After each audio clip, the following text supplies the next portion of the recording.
Hello, everyone. My name is Stephanie Wilson, and I'm the Permitting and Environmental Manager for Atlantic Shores Offshore Wind. I want to start off by thanking BOEM for providing me this opportunity to introduce Atlantic Shores and the Atlantic Shores North project.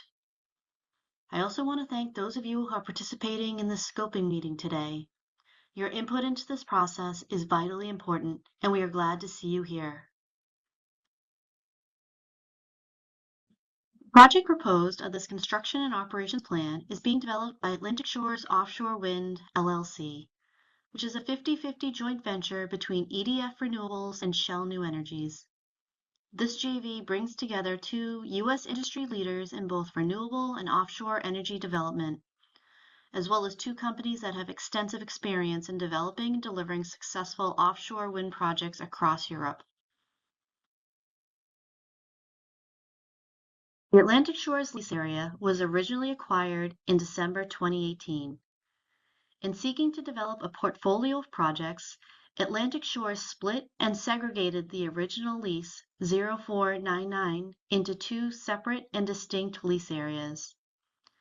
The Atlantic Shores North lease area is now known as 0549. The developmental lease area 0549 is the subject of the project I will be describing to you today. The projects within the Atlantic Shores South lease maintain the original lease number 0499 and are actively under review by BOEM and cooperating agencies in a separate proceeding. The Atlantic Shores North lease is approximately 81,000 acres in size and located approximately 8 miles east of the New Jersey coast and approximately 60 miles south of New York. The lease area has water depths that vary between 66 and 98 feet deep. The construction and operations plan for Atlantic Shores North proposes to develop an offshore wind energy generation facility to provide clean, renewable energy to the east coast of the United States by the mid to late 2020s. This project will help the United States and mid-Atlantic states such as New Jersey and New York achieve their various renewable energy goals. The United States is committed to a goal of deploying 30 gigawatts by 2030, while New Jersey is committed to 11 gigawatts by 2040, and New York is committed to 9 gigawatts by 2035.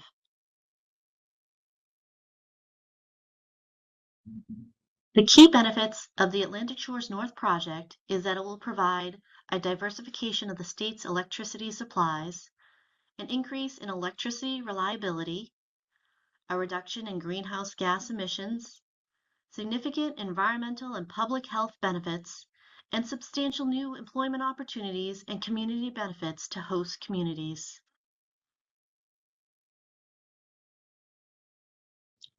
As indicated in the slide, Atlantic Shores has been actively developing the lease area since late 2018. Based upon the anticipated federal, state, and local permit review processes, we are targeting start of onshore construction in 2026 and the start of offshore construction in 2027, followed by commissioning and operation of the project in 2029.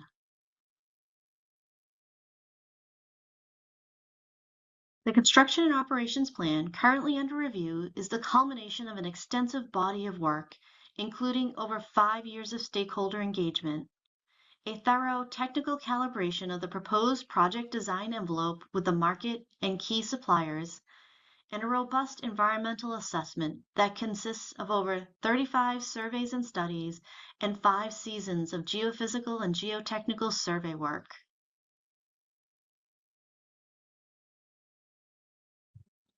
This slide shows the comprehensive effort Atlantic Shores has and is undertaking to understand the environment around our projects, from the shore to the sky, on land and at sea, and even under the seafloor. If it is a possible point of interaction, we have studied it. Birds, bats, marine mammals, sea turtles, onshore and offshore noise, airplane traffic, marine archaeology, visual assessment, historic resources, and EMF are just a few of the areas we have studied. The following slides highlight the key elements of our project design envelope that we have developed and included in our construction and operations plan. A project design envelope enables a range of project design components to be evaluated while the industry is evolving and growing. With each year, new technologies are made available to the market. The project design envelope enables Atlantic Shores to capture prior project developments and industry learnings by enabling a range of designs to advance through environmental review and permitting and support the advancement of best available technologies. We'll start offshore with our wind turbines. To ensure that our projects can make use of the best available technology, Atlantic Shores is requesting review for a range of turbine sizes. The maximum commercially viable wind turbine that has been evaluated in our COP has a tip height of approximately 1,048 feet. We have a project design envelope that consists of 157 wind turbine generator positions, which have been laid out in a uniform grid pattern with turbine rows spaced 1 nautical mile apart within the lease area. The distance between the wind turbines along each of these rows is 0.6 nautical miles. The primary east-northeast to west-southwest transit corridors through the wind turbine area were selected to align with the predominant flow of vessel traffic and allows for multiple lines of straight transit through the area. This layout is consistent with the layout proposed in the Atlantic Shores South project.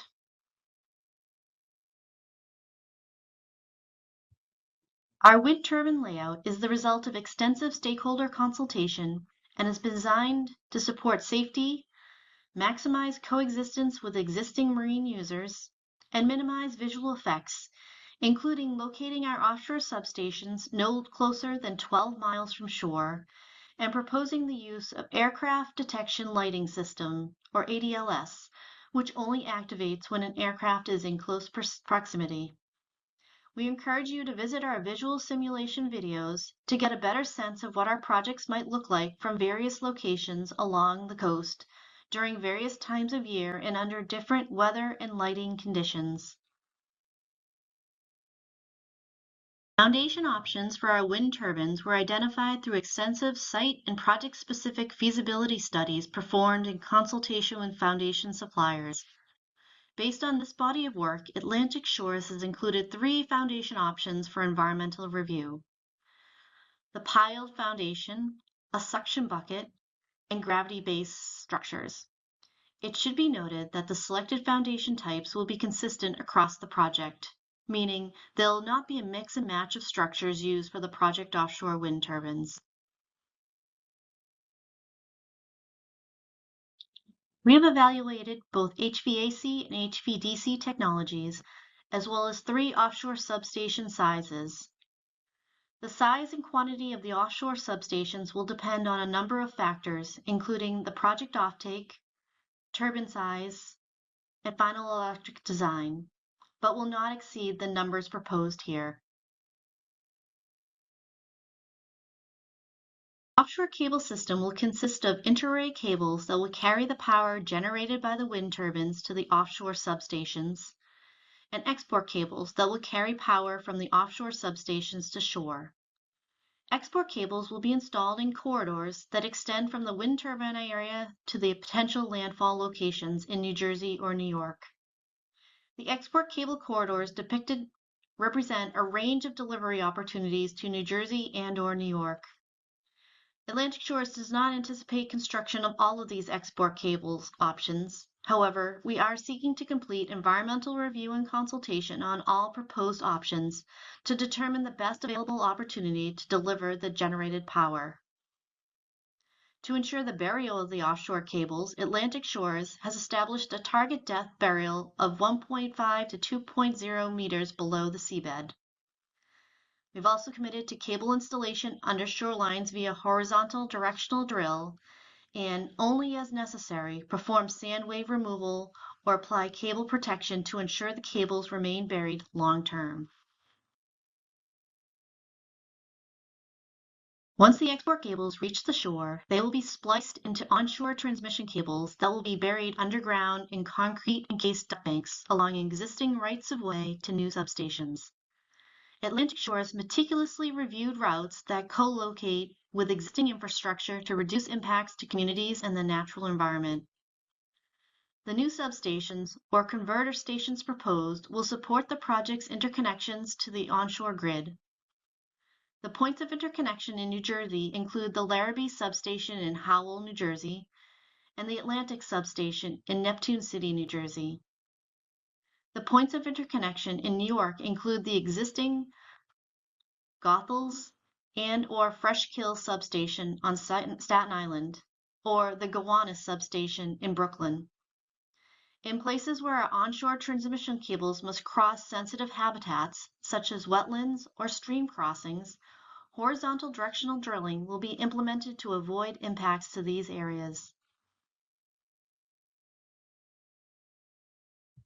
This slide highlights in more detail the specific construction sequence for the project that targets commissioning and operation in 2029.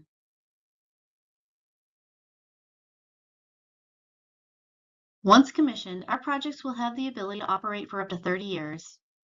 All project facilities will be designed to operate autonomously and can be remotely monitored and controlled from shore. Day-to-day activities for the project will be managed out of a new dedicated O&M facility in Atlantic City, New Jersey. To ensure safety and integrity of the project, Atlantic Shores will conduct regular maintenance and inspections, and we are proactively working with the U.S. Coast Guard to implement procedures as well as cutting-edge technology to ensure mariner safety throughout the life of the project.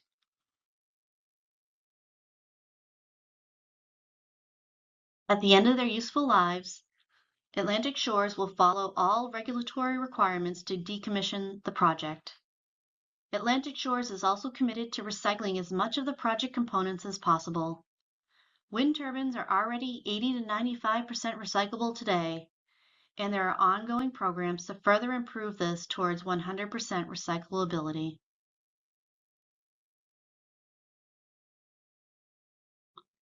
As I close my presentation today, I wanted to stress the incredible opportunity and benefits a project such as Atlantic Shores North can provide to the environment, to human health, and to the economic benefit through job creation. To put these benefits into perspective, the smallest viable turbine that could be installed under our project design envelope can each generate enough renewable energy to power more than 7,000 households and remove 26,000 tons per year of CO2 emissions, which is equivalent to removing about 5,100 cars off the road. And each can generate approximately $18 million in indirect economic benefit to local communities over the lifetime of the turbine. And with that, I would like to thank you for your time and attention tonight. We look forward to working with all stakeholders in the continued development and review of the Atlantic Shores North project.